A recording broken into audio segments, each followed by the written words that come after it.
L'homme le plus riche du continent africain, le puissant Nigérian Aliko Dangote, a rencontré lundi le chanteur de U2, Bono, à Abuja pour discuter d'un partenariat pour venir en aide aux 2,6 millions de déplacés du conflit avec le groupe islamiste Boko Haram. Bono a déclaré que les deux hommes voulaient se rendre utiles, sans préciser sous quelle forme, après avoir visité des camps de déplacés du nord-est du Nigeria qui l'ont profondément perturbé. We know there's 50,000 kids going to die before the end of the year. Nous savons que 50 000 enfants mourront d'ici la fin de l'année s'ils ne reçoivent pas d'aide, selon l'ONU. Ils ont besoin de 300 millions de dollars. Nous n'avons que 100 millions pour l'instant. Et il s'avère que 300 ne serait pas assez, car l'UNICEF en utilisera la majorité. Les ressources que nous avons ne sont qu'une fraction de ce dont on a besoin. De retour de Maïdougouri, la capitale de l'État du Borno et ancien fief de Boko Haram, Dangote a promis de continuer l'aide qu'il apporte au pays depuis plusieurs années à travers sa fondation personnelle en intégrant le conseil d'administration de WON dont Bono fait partie. Il a récemment donné 2 milliards de naira à l'État du Borno pour aider à sa reconstruction ainsi que des camions de nourriture et 400 millions de naira pour les réfugiés.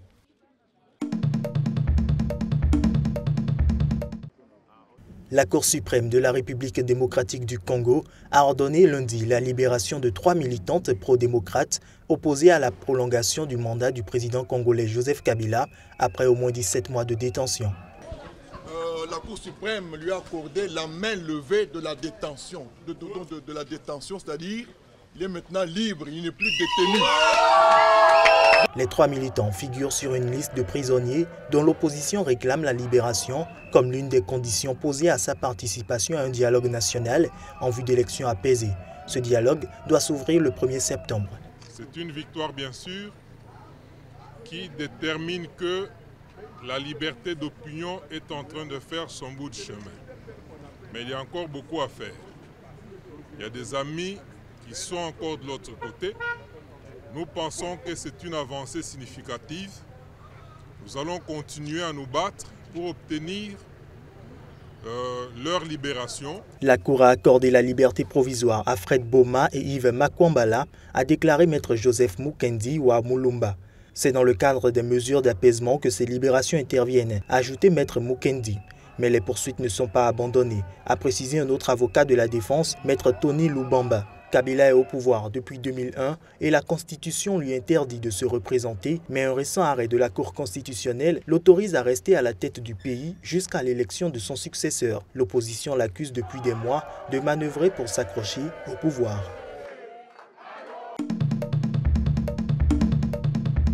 La guerre avec les FARC s'est terminée en Colombie, a lancé le haut-commissaire pour la paix, Sergio Jaramillo, lors d'une conférence de presse au palais présidentiel à Bogota. Nous vivons un moment extraordinairement important de notre histoire, qui est le début du cessez-le-feu bilatéral et définitif et la fin des hostilités avec les forces armées révolutionnaires de Colombie. Aujourd'hui, nous vivons un jour extraordinairement important de notre histoire. Le début du cessez-le-feu et la fin définitive des hostilités bilatérales. La guerre avec les FARC est terminée en Colombie. Beaucoup de vies vont être sauvées, des vies sauvées chez les FARC aussi, qui sont colombiens comme nous.